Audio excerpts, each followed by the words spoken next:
I don't like people who try to censor art. Every generation has screeching Karens who try to control artistic expression in some way, shape, or form. Rock and roll is evil.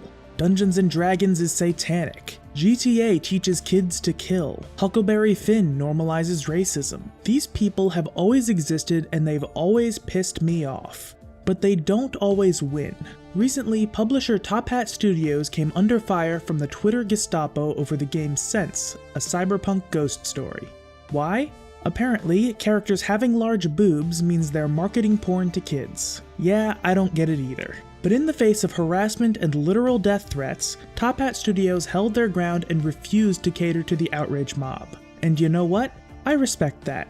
And I wanted to show my support by doing what I do best. Hello and welcome to another game review. Today we're looking at Sense, a Cyberpunk Ghost Story. We'll be seeing what it does right, what it does wrong, and answering the quintessential question: is it worth your money? Sense is a cyberpunk horror adventure game developed by Suzaku, published by both Hat Studios and EastAsiaSoft, and released in August 2020. It's available on PC, and by the time this video is out, it'll also be available on the Nintendo Switch. Now, I'd like to make one thing very clear. I did buy the game to support the publisher, and I decided to make this review in part because I wanted to use my modest platform to give the game a bit of extra exposure. However, that does not mean that I'm going to blindly praise the game. This is a review, and I will be upfront about what I liked and disliked about the game, and I'm going to be just as critical of Sense as I would any other game.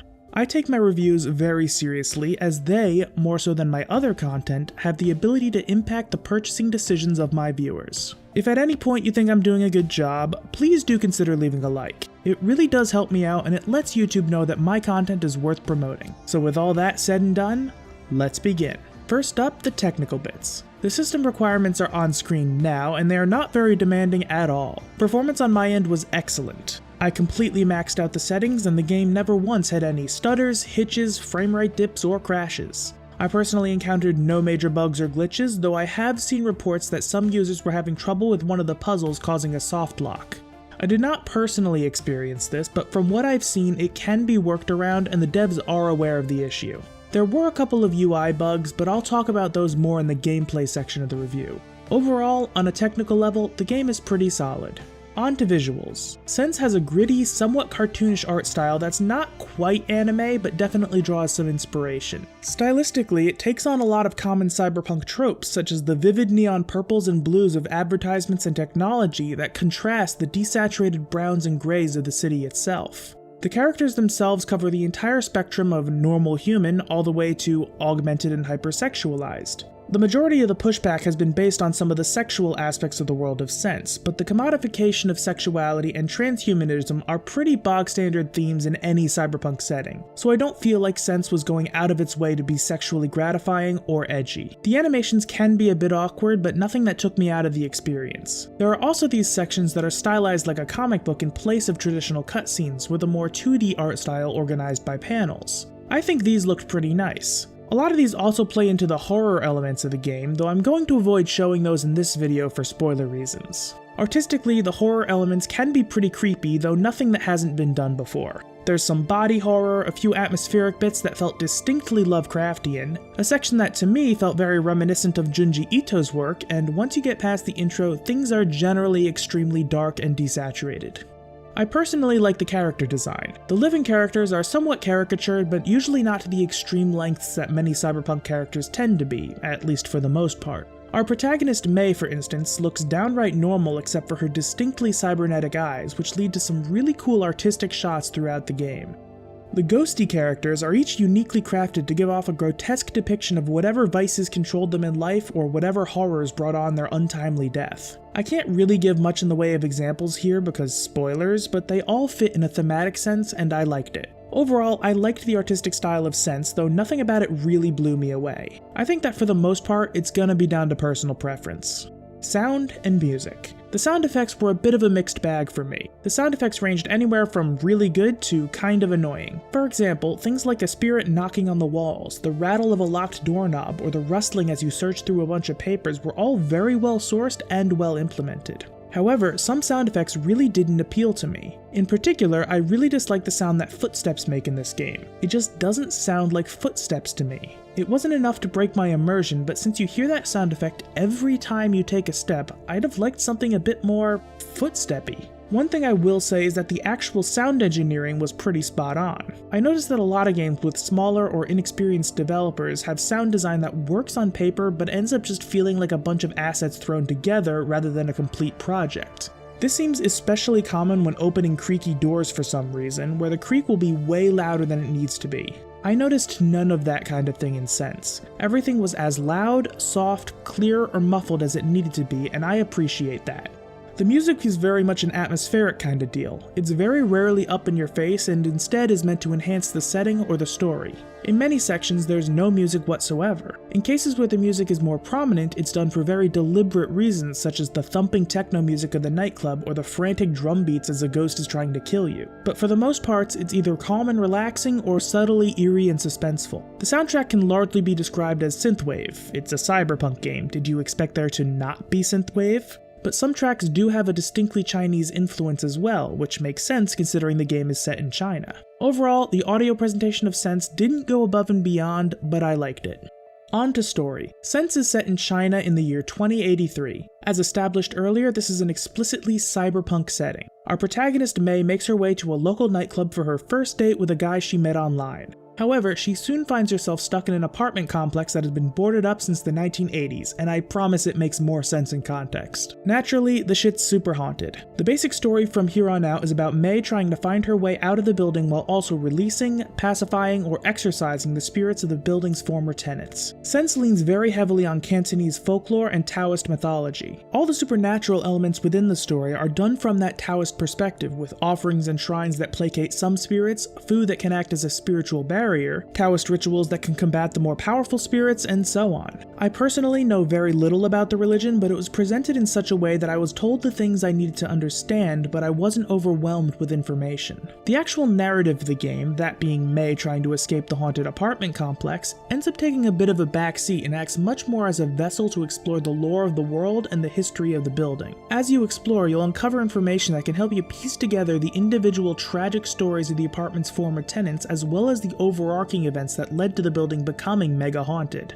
This is done through a combination of actual dialogue, those comic book styled cutscenes, and the various journals and notes you find throughout your journey. I really do like the way they handled the stories of the individual residents. Through all these different pieces of information, you get a real sense of their personalities, their struggles, and their fatal flaws that persist into their ethereal forms, and you can see why the ghosts look and act the way they do. Why they may be hostile, neutral, or even friendly towards you. I feel like this is where the story of Sense shines, as it starts moving away from the stories of individual tenants to the overarching meta-narrative of why these spirits are haunting the complex in the way that they are and why so many bad things happen to them during life. I found myself somewhat less engaged.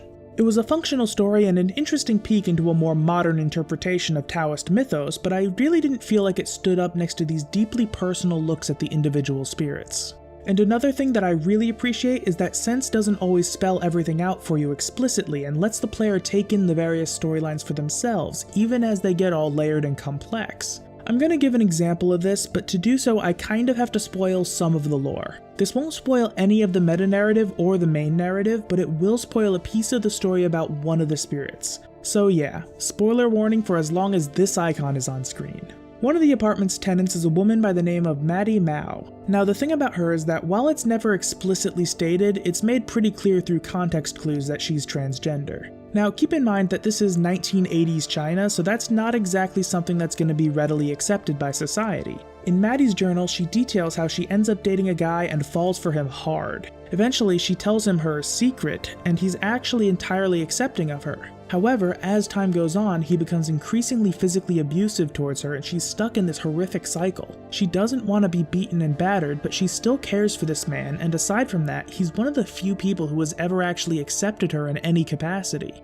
There's all these layers of fucked, and it's an incredibly nuanced story, and it's all conveyed naturally in just a handful of short diary entries. This is the kind of thing you see in this game, and if you're the kind of player who skips lore books and just focuses on the main story, you're gonna miss the bulk of what Sense has to offer. There are also a handful of tongue-in-cheek references, as well as a couple Easter eggs scattered throughout. Nothing too jarring for the most part, though there was a section where you meet caricatures of Count Dankula, Sue Hulk, and the Nazi pug himself, Buddha. That section, while completely immersion-breaking, was fucking hilarious, so I'll give it a pass. Overall, I love the world building and lore of Sense, though I feel like the driving narrative and larger scale supernatural elements of the story leave a bit to be desired. It also presents its Taoist elements in such a way that people like me who are unfamiliar with the religion can still understand and engage with the story. So while the story certainly does have its flaws, it's pretty damn good. On to gameplay. The core gameplay of Sense is a 2D side-scroller with progress that's gated by puzzles reminiscent of old point-and-click games. Much of the core gameplay loop revolves around finding items and bringing them to their designated places. A common example would be keys. Find a key and you can unlock a door or a wardrobe or something else which will either provide you with a new area to explore or new items which let you unlock new shit. There are a few areas with combination locks or pin pads, and you need to either find the code outright or work it out via the clues throughout the area or in the journals you've collected along the way. Now here's the thing, this is all well and good, but if you're expecting a significant challenge, you're going to be disappointed. Pretty much every important thing you come across will be highlighted to stand out, even if you can't use it yet. This includes important information in the journal entries. In one instance, I was looking through a journal to find the combination to a door's locking mechanism, and I was kind of excited to experience a bit of lore and to work out the combination for myself.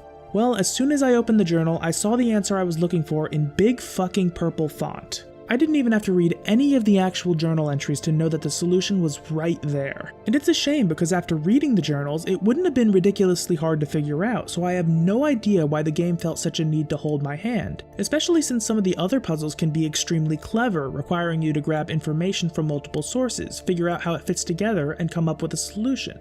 And to be clear, these puzzles aren't particularly difficult either, but they're fun and they made me engage with my critical thinking skills and I enjoyed them. And this dichotomy exists with the item-based puzzles as well. The fact that everything you'll ever need is highlighted with an interaction icon and purple text can be a bit of a double-edged sword. On the one hand, it's nice that you can never just overlook something important. If you've ever played an old school point-and-click game, you'll know the pain of an essential item just fucking blending into the background. But on the other hand, it can make certain puzzles a lot less challenging because a lot of the interactions you've already done basically spell out the answer for you without you ever even having to really think about it. Sense also does fall into a pitfall I see in a lot of similarly styled games. In many cases, you need to solve the puzzles in the method and the order that the developers decide. A lot of essential items cannot be picked up or properly interacted with before you've experienced the right amount of crap beforehand. And while this does avoid the logical disconnect that many adventure games have with your pockets being full of random crap you've picked up along the way, it does result in an unnecessary and annoying level of backtracking.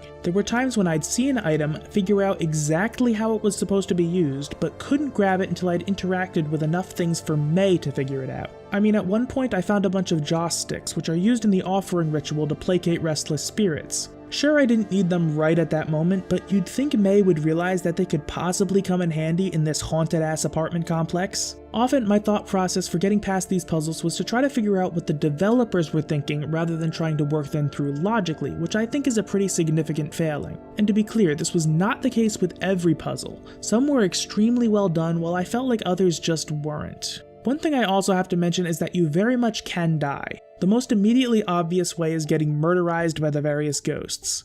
The way you prevent this, aside from avoiding them, is via jade bangles, which effectively act as hit points. You start out with one, though you do lose it in a scripted sequence early on, but you can find them scattered throughout the complex. You can carry up to 2, and if a ghost hits you, one of your bangles will shatter. If you have none, you die and have to start over from your most recent save, quick save, or checkpoint. I found that I never really had any problems with getting killed by ghosts. In fact, I had to leave behind about 80% of the bangles I came across because I was already full. Furthermore, the game likes to place one near any areas where you're likely to lose one, so I'd say that this particular system served more as a way to increase tension rather than as a means of adding legitimate challenge. There are also various environmental hazards that can kill you. Sometimes these will require an interaction, meaning don't just blindly interact with everything assuming you'll be fine. Sometimes it'll be a case of walking somewhere you shouldn't go without the proper preparation.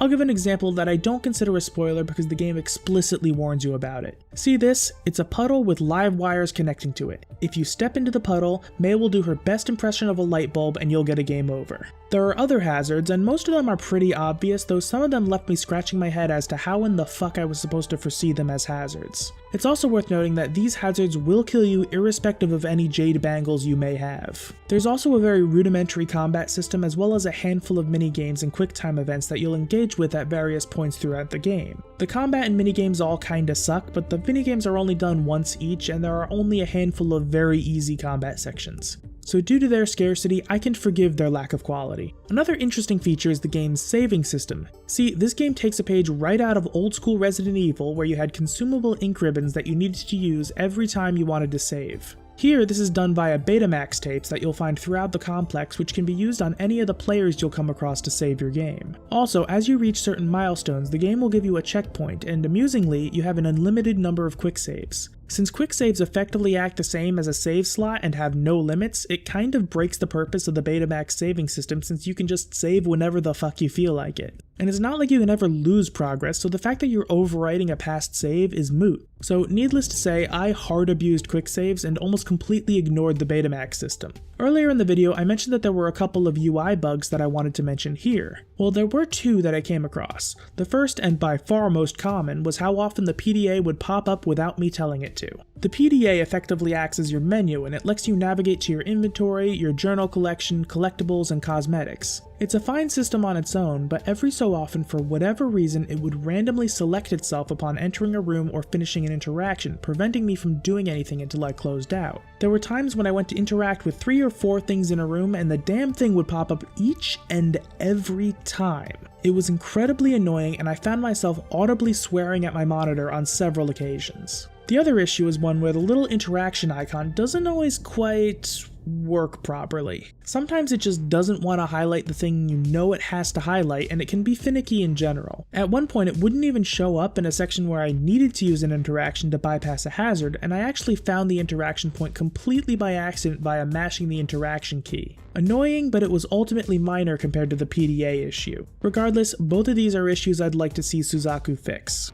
One last thing I'd like to mention is the inclusion of a game mode that's pretty common in games nowadays, but I can't for the life of me figure out why it was included in Sense. New Game Plus. Now, New Game Plus is a game mode where in most games you'll keep a large portion of your progress, like items, levels, skills, etc., and start a new game on a harder difficulty. You may be wondering how exactly that works in an adventure game with no intrinsic progression mechanics. And the answer is it doesn't. Sense doesn't have a New Game Plus mode, it just calls it New Game Plus. The way it works is you'll start a new game, but quick saves will be disabled entirely. In exchange, you'll unlock a bit of additional content, which amounts to cosmetics, a few new blurbs here and there, and from what I hear, a new ending.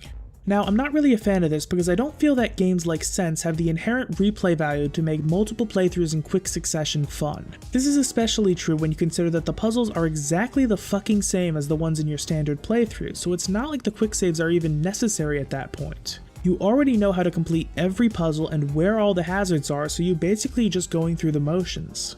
I personally have not yet completed my New Game Plus run because I just got really bored, but I don't think that the new ending is likely to change my opinions on the game to any significant degree. I will be going back at some point to get that ending, and on the off chance that I have a lot to say about it, I'll add a pinned comment down below. Still, I'm pretty confident that won't be necessary. I really don't think that this decision made a lot of sense. Instead, I would have preferred a system where they would structure multiple endings in such a way that they could have let you make choices throughout the game that would impact the overall outcome. As is, it feels like they're just trying to pad the playtime and it feels cheap. Overall, the gameplay wasn't awful, but it could have been a lot better, and the inclusion of a New Game Plus system absolutely baffles me. I'd say that the story and lore definitely do a lot of heavy lifting to carry the usually decent but oftentimes mediocre gameplay. So overall, what do I think? Sense is a pretty neat game that does a lot of interesting things with its world and story, and I definitely like the heavy inclusion of the Taoist religion considering it's not something that gets much attention in Western media. It looks and sounds pretty good for the most part, and while the gameplay itself was a bit hit and miss for me, it was enjoyable enough. I personally got through my initial playthrough in just about 4 hours, and keep in mind that I was reading every lore entry I could find, and I also did not use a walkthrough whatsoever. There's also prequel content unlocked after beating the main game. I did not complete a New Game Plus run, but I'd imagine I could do it in less than half the time as my initial playthrough. Overall, a pretty decent game from a small dev team. So if you've watched any of my other reviews, you'll know that I hate traditional review scores. I don't think they do a damn bit of good, so I'm gonna ask and answer the one question that's really on your mind. Is Sense, a Cyberpunk Ghost Story worth your money? Sense, a Cyberpunk Ghost Story is available on PC and Nintendo Switch for $19.99 US or your regional equivalent. At that price, I'd say wait for a pretty significant sale, 50% off or more. While I generally have positive things to say about it, I don't think it has enough content to really justify a full $20 purchase, and what it does have isn't quite good enough to overcome that hurdle. Again, I finished my first playthrough without a guide and going out of my way to read every tiny bit of lore in only 4 hours. It's still something that I think should be on your radar, just not at full price.